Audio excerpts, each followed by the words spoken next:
Minu ettekande pealkiri, et kas Eesti kogukond saab päästa Eesti majanduse, on tegelikult initsieeritud sellest, et selle konverentsi teema on ju see, et kuidas jääda ellu digitaalses maailmas. Ja ma mõtlesin, et ellujäämine on pisut liiga väike challenge, et tahaks natuke rohkemat kui ellu jääda. Et tahaks midagi oleks nagu hästi. Ja selleks, et oleks hästi, peab meil nagu majanduses olema hästi. Kuskil ma saan ilmselt selle puldi ka, millega näed, saangi, aitäh. Räägin ära kõigepealt selle, et miks minu slaididel on all selline lühend nagu ITL, et ma esindan siin Eesti Infotehnoloogia Telekommunikatsiooni Liitu ja taustalt olen ise ka IT-ettevõtluses läbi 2 ettevõtte Columbuse ja Max 123. Ja Infotehnoloogia Liit põhimõtteliselt, ma paari numbriga näitan ka, et mida see liit esindab. Enam-vähem 50% sektori, IT-sektori, siis infotehnoloogia telekommunikatsiooni sektori inimestest, umbes 75% käibest, mis on väga äge on ju meie sektorile, on see, et umbes 50 000 eurot lisandväärtust töötaja kohta, kui me mõtleme Eesti majanduses keskelt läbi, on see umbes 2 korda väiksem, eks meie IT-sektor on majanduses väga eesrindlik sektor. 83 liiget moodustavad siis umbes selle 75% käibest ja 96% on rahul või väga rahul siis ITL-i rolliga tööstuse aru kujundamisel. Nüüd tõesti, et kõik meie ümber on IT.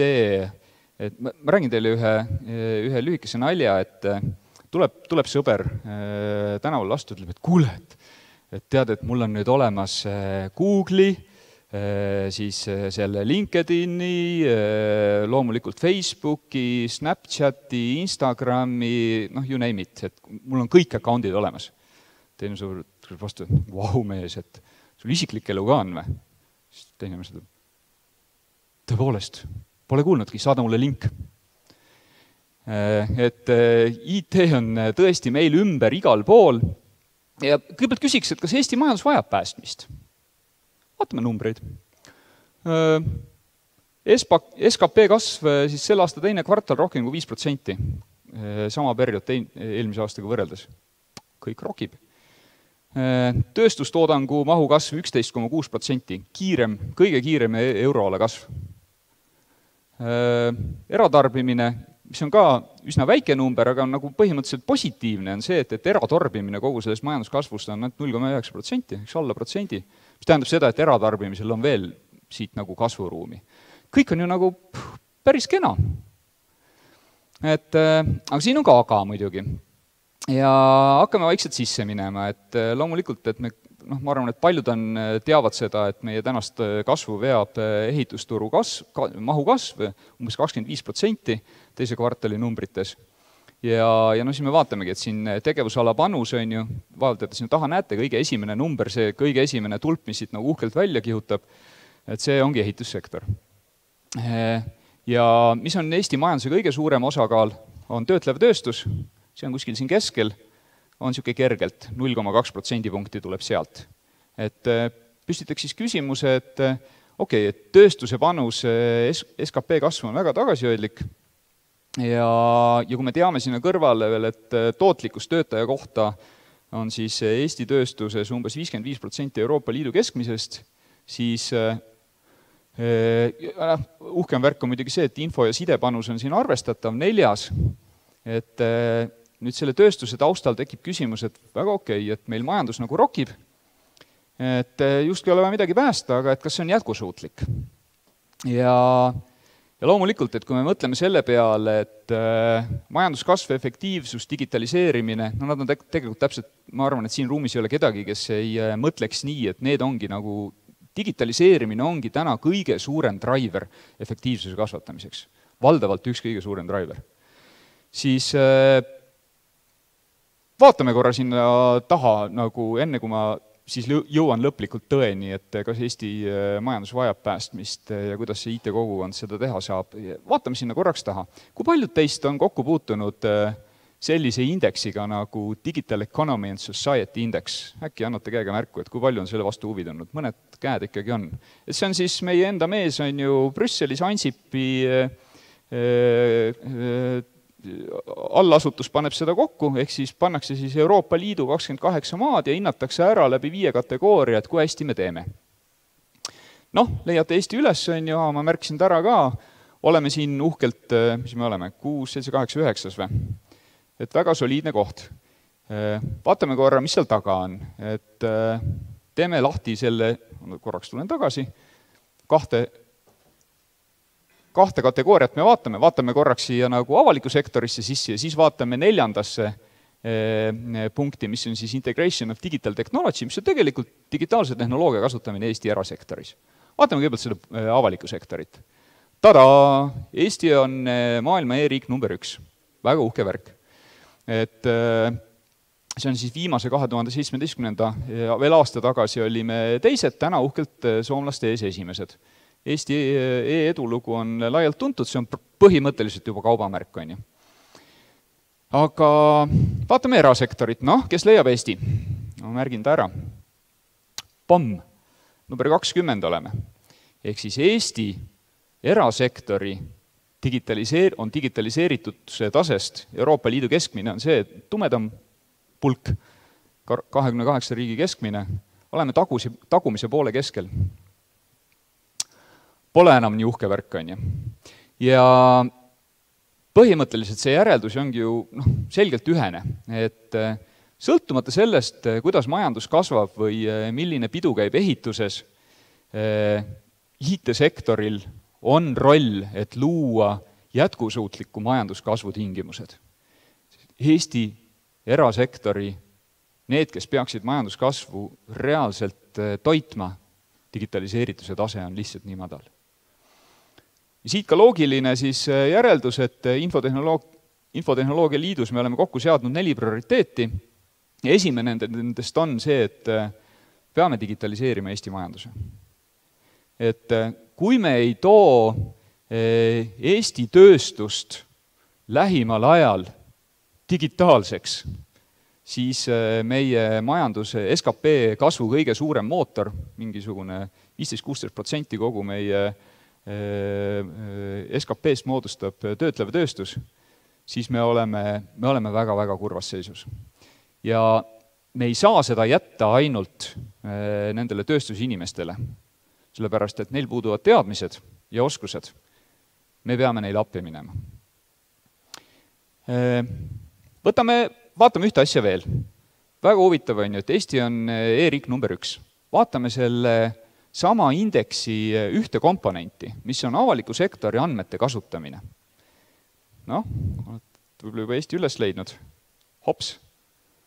Sama lugu. Me oleme e-riik number 1, aga meie avaliku sektori andmete kasutuselt oleme jällegi keskmise tagumisel poolel. Sama lugu. Kui Infotehnoloogia Liidus me oleme selgelt jõudnud arusaamisele. Lisaks sellele, et me peame digitaliseerima koos Eesti majanduse, me peame tulema appi, mõistma, kuidas läbi viia e-riigi innovatsiooni, ehk siis arendada e-riiki, ja olla siis abiks selle seadusandluse väljatöötamisel. Et neid seadusandlusi, mida Euroopa Liit genereerib ja mis on positiivne, et nad seda teevad, nende rakendamisel peab olema keegi, kes on tööstuse harul väga-väga lähedal. Ja siis need on need ettevõtted, kes on siis kogunenud ja panevad oma isiklikku aega selleks, et kogu siis tööstusharu saaks mõistliku tulemusega seadusandluses. Niisiis selge on see, et meil on e-riigis mitte ainult avaandmete kasutamine, aga meil on ka kindlasti väga palju ära teha ja seda on ka riigi poolt ju ammu ilusti välja öeldud, et meil on teenuste arendamine sellisele tasemele, et nad oleks läbivad, mitte ainult siis nagu ühe asutuse kesksed. Siin on veel palju teha, aga selles punktis me ei ole selles samas indeksi tabelis mitte esimesed. Vaatame edasi. Mis toimub IKT tööjõus? Ma arvan, et kui nii palju, kui siin saalis on neid inimesi, kes vastutavad selle eest, et nad peavad värbamisega tegelema, ma arvan, et kõik inimesed ühel või teisel kujul mingil päeval on öelnud, et on raske leida inimesi. Kas te teate, kui raske ja mis meid veel ees ootab? Aasta 2020, aastani 2020 jääb meil puudu umbes 7000 IT-spetsialisti. Ja see ei ole ainult IT-ettevõtetes. See ei ole ainult see, et nendes... Tõstame käed, kui paljud on siin nagu IT-ettevõtetest.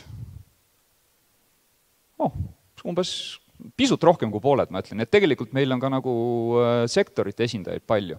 Et see ei ole ainult see, et IT-ettevõtetele jätku. See on nagu kõikides, läbi majanduse kõikides, alates tööstusest kuni IT-ettevõteteni. Ja see ei ole siis nüüd see, et 7000 jääb puudu, paneme nüüd ülikoolid tööle. See arvestab seda, et me tõstame ülikoolides IT-alade vastuvõttu 10-15% aastas. See arvestab seda, et me teeme ümberõpet valdkondades, mis nii-öelda majandusest hakkavad taanduma ja õpetame aastas 200, võib-olla unistuste kohaselt 500 inimest ümber. See arvestab ka seda, et kui kõik hästi läheb ja siis me tahame teha suunatud immigratsiooni kuni 500 inimest aastas, ehk siis IT-spetsialistid, kes tulevad, töötavad Eestis nendes ettevõtetes, kes on selleks valmis, et töökeskkond on inglise keel. Ehk siis lisaks nendele sammudele jääb ikka 7000 inimest puudu. Et see ei lähe lihtsamaks ja siin tuleb ilmselt veel midagi välja mõelda. Nii et kui kokku võtta, siis et põhimõtteliselt selles IKT tööjõus ongi vaja tegeleda ülikoolidega, on vaja tegeleda ümberõppega ja ka ümberõppega selleks, et nendes samades tööstus- ja mis tahes kliendivaldkondades oleks tööle võtta inimesi. Ja lisaks sellele tuleks rohkem tuua raha IT ja teaduse koostöösse.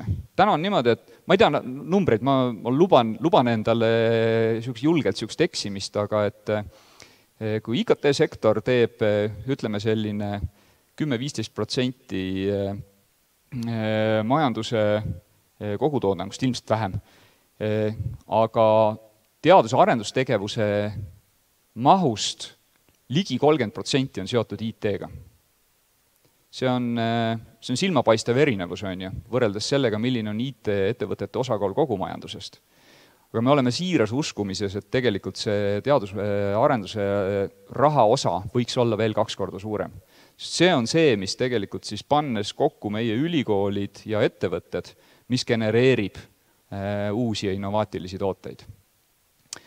Ehk siis see on 3. punkt, kus on vaja kaasa trügida. Ja 4. puudutab siis see, et kui meil on olemas toimiv majandus, kus käib töö digitaliseeritud ettevõttes, meil on olemas keskkond, kus meile meeldib elada, kus riigiteenused on sellised, mis ei sunni meid taldu kulutama, vaid me saame seda teha mugavalt.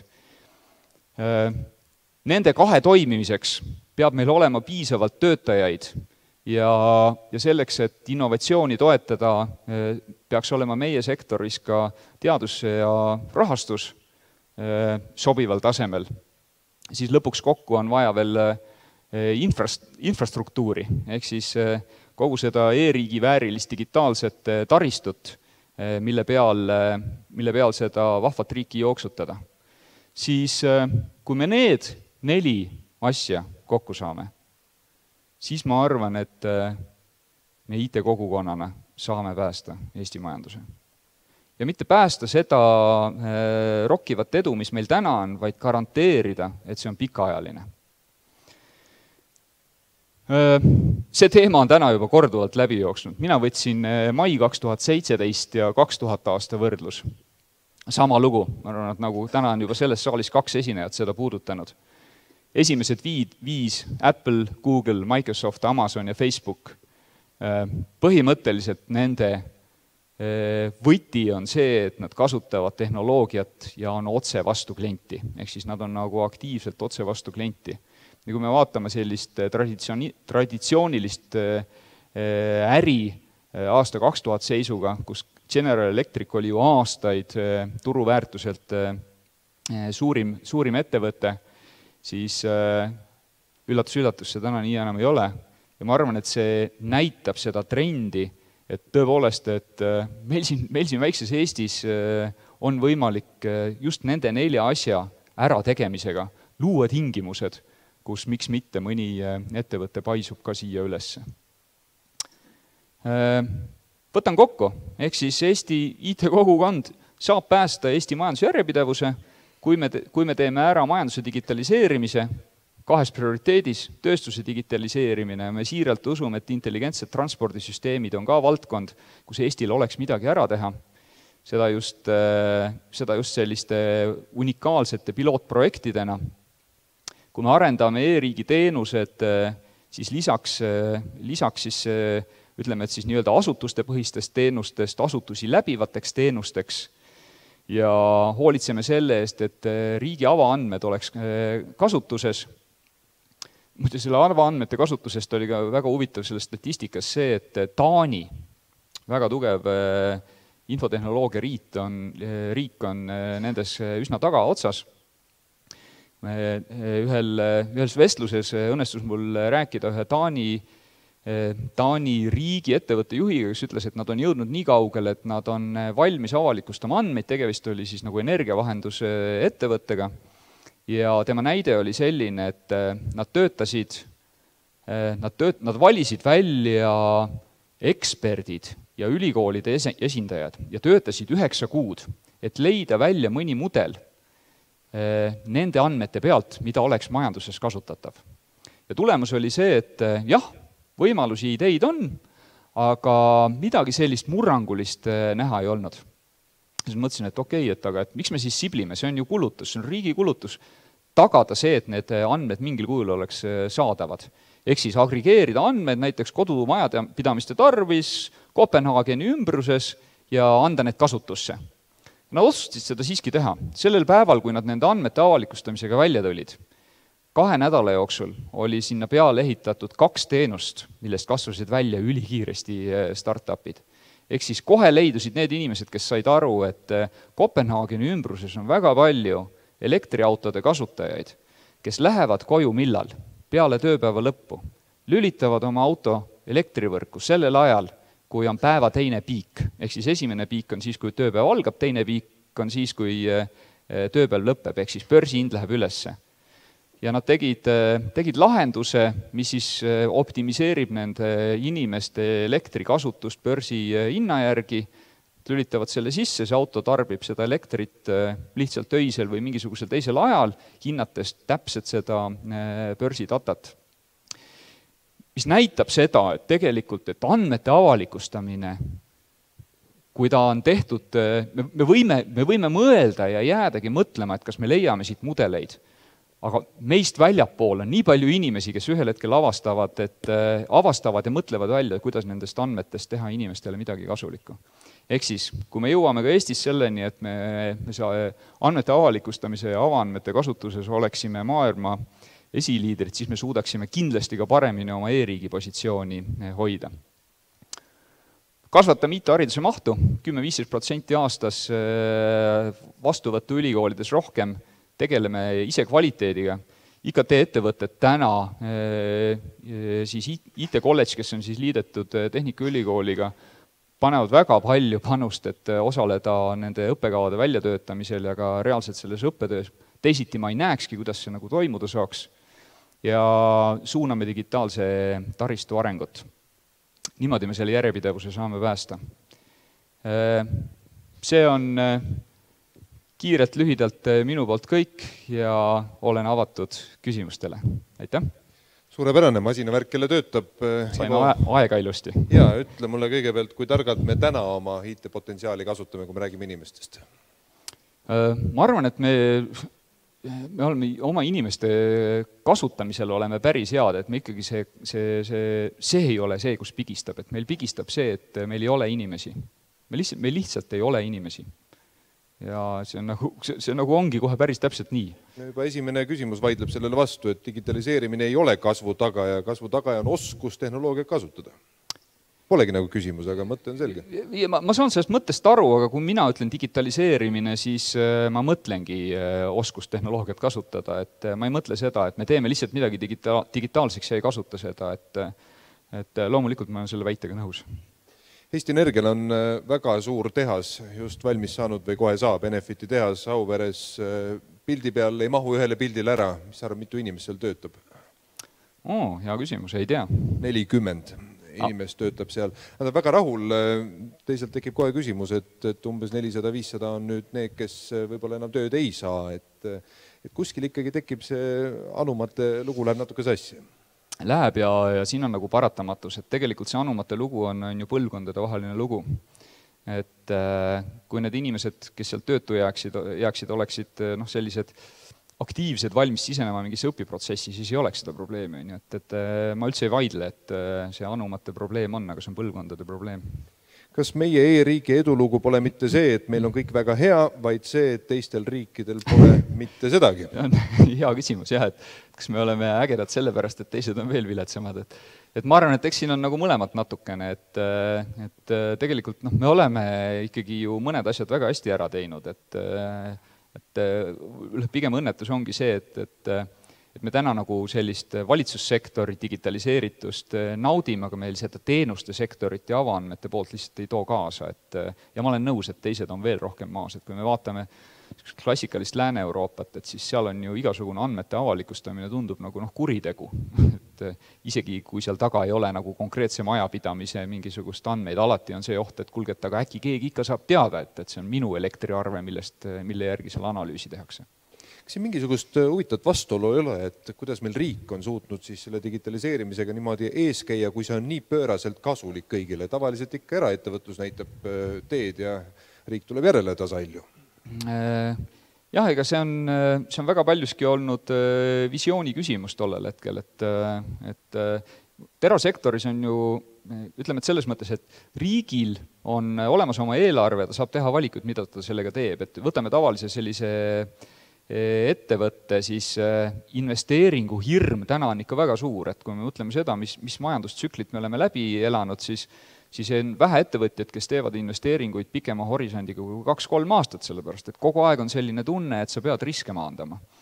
Et mul on väga hea näide, et meil on Eestis selline vahva saetööstus nagu Toftan, mis on meie ettekujutus saetööstusest, on ju see, et metsast tuleb palk, mehed võtavad sae kätte ja saevad selle parajaks ja siis müüvad Eestist maha. Et see ei ole ammu täna nii, et seal on nagu seda investeerimisjulgust olnud, et iga palk, mis majja sisse tuleb, läheb läbi 3D-skänneri, sealt arvutatakse välja kõige optimaalsem saagimismudel, kuni selleni, et seda palki saetakse pisut nii-öelda paindes, sellepärast, et pärast see laud pressitakse sirgeks ja see on ainult õige, sellepärast, et puit ongi kasvanud mööda kiudu nagu kõveraks, et kui seda nagu sealt sirgelt läbi saagida, siis ta kuivab ise kõveraks.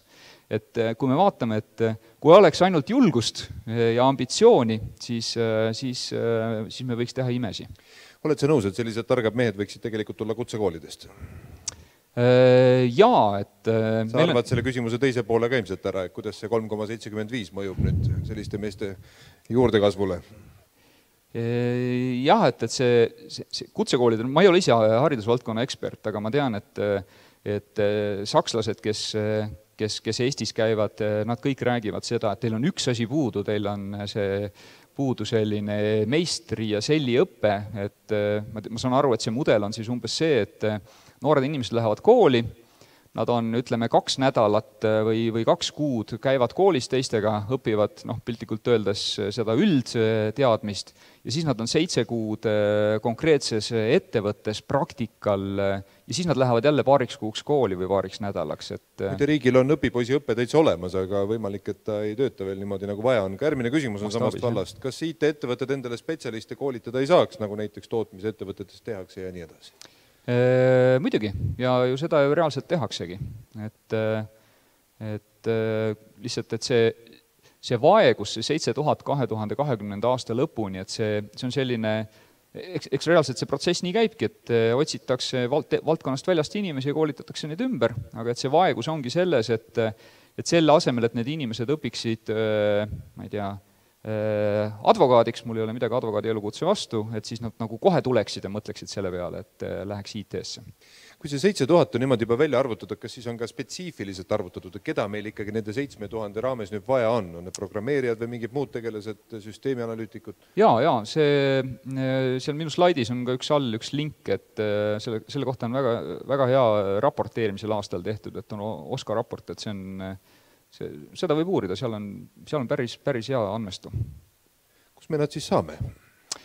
No kus me nad ikka saame, et eks meil ongi põhimõtteliselt 3 teed. Meil on üks tee on see, et noored saavad aru, et selle asemel, et ma võin ärijuhiks kasvada ka siis, kui ma olen mingisuguse spetsiifilise teadmise omandanud, miks mitte IT-valdkonna teadmise, et ma ei pea minema tingimata ärijuhtimist õppima, ma võiksin alustada digitaalse maailma õppimist nii-öelda rohujuure tasandilt ja siis kasvada ärijuhiks või sama siis nagu advokaatide osas. Ehk siis need valdkonnad, kus meil on ületootmine, et sealt liiguks inimesed julgemalt IT-sse, see on esimene võimalus, teine võimalus on ümberõpe. Ehk et kui me ütleme, et jällegi mul ei ole midagi raamatupidajate vastu, aga et kui kogu see tehnoloogia areng üha rohkem ja rohkem edasi läheb, siis ühel hetkel sellise standardiseeritumatel töökohtadel vajadus väheneb. Et need inimesed me oleme võimelised väga edukalt ümber õpetama ja kolmas on see, et siis on see teema, mida kõigile ei meeldi nimetada, aga et me toome inimesi juurde, et see on niisugune positiivne immigratsioon, et mitte neid, kes on siis sõjapõgenikud, vaid need, kes, mitte et nad võiks olla ka sõjapõgenikud, aga kellel on selge huvi õppida IT-d ja tulla Eestisse. Just täna avaldati ka mingisugused andmed, et Saksamaal, kui palju siis on põgenikest saanud ka ametipostidel asja ja 30% neist on nüüd saanud tööle, mis on kahtlemata positiivne näitaja, aga ligi 100% on nad millises sektoris tegijad? No ilmselt kuskil, jah. Teenindussektoris, täpselt nii. Et see kõlab isegi viisakalt veel selle valdkonna kohta, aga ei tulnud arste, ei tulnud ka IT-spetsialiste, ei tulnud kedagi, järelikult tuleb meil siin kuidagi ise hakkama saada. Kas teie näete mingisugust võimalust seal oma asjatundjatega, kuidas ikkagi teha popiks see lugu Eesti noorte sees? Jaa, et ma ei tea, kui palju ma täna rääkida tohin, aga koos riigiga meil siin ikkagi plaanime, et ambitsioon on pandud isegi kõrgemale, et see positiivne immigratsioon, latt on pandud ikka 2000 peale, et tulebki teha. No mõtleme loogiliselt, et kus on täna väga nutikaid inimesi meie valdkonnas, kellel tõenäoliselt ei pruugi olla väga hästi? No tõenäoliselt on Ukraina üks potentsiaalne sihtriik, kus me võiks öelda, et me ei räägigi enam siseriiklikust ressursist üldse või? Kui me räägime sellest kolmandast kategooriatest, et toome tarku inimesi juurde, siis me ei räägi siseriiklikust ressursist. Siis me räägimegi sellest, et need võivad olla need maad, kus võib olla palgaeeliste tõttu surve siia tulla või üldse overseas. Et jah. No minult kui valdkonna kaugelt inimesed, ma küsin siiski küsimuse, mis tundub, et päris rumal ei ole, kui suur osa Ameerikast majandatakse ära Indiast. Miks ei võiks inimene olla seal Ukrainas edasi ja teha seda tööd Eesti heaks? Ja absoluutselt, ja see on ka üks mudel. Jah, loomulikult. Milles siis probleem? Miks neid ei ole? Raha maksame vähe või? Ma arvan, et ka julgus, et täna Eesti, kui me vaatame ka ainult IT-sektorit, mitte nagu ütleme tööstuse kliente laiemalt, et Eesti IT-sektoris neid ettevõtteid, kellel on inglise keele töökeel, naturaalne keel, neid ei ole palju. Et ma arvan, et see on näiteks üks asi, mida me plaanime järgmisel aastal adresseerida, et leida see kultuurimuutuse koht, et kuidas tegelikult ettevõttes minna kergelt üle ingliskeelsele töökeelele. Kõlab natuke uskumatut, et IT-mehel on nagu keeleprobleem. Ei, see ei ole keeleprobleem, see on kultuuriprobleem. Selles mõttes, et kui sul on nagu ettevõttes mingisugune 60-100 inimest ja nad on enamus eesti, vene, mõned ka inglise keeles, siis see kultuur on valdavalt see eestikeelne kultuur. Et see murre peabki olema see, et eestlane sellisel juhul on projektis, räägib ka teise eestlasega inglise keeles ja neid ettevõtted meil on ju Eestis ka mitmeid, aga siiski see ei ole valdav. Ja küllap on vähemalt teine või kolmas teema ka ikkagi palgateema. Kas julged öelda, mis täna makstakse tegelikult IT-meestele juba? Ei julge.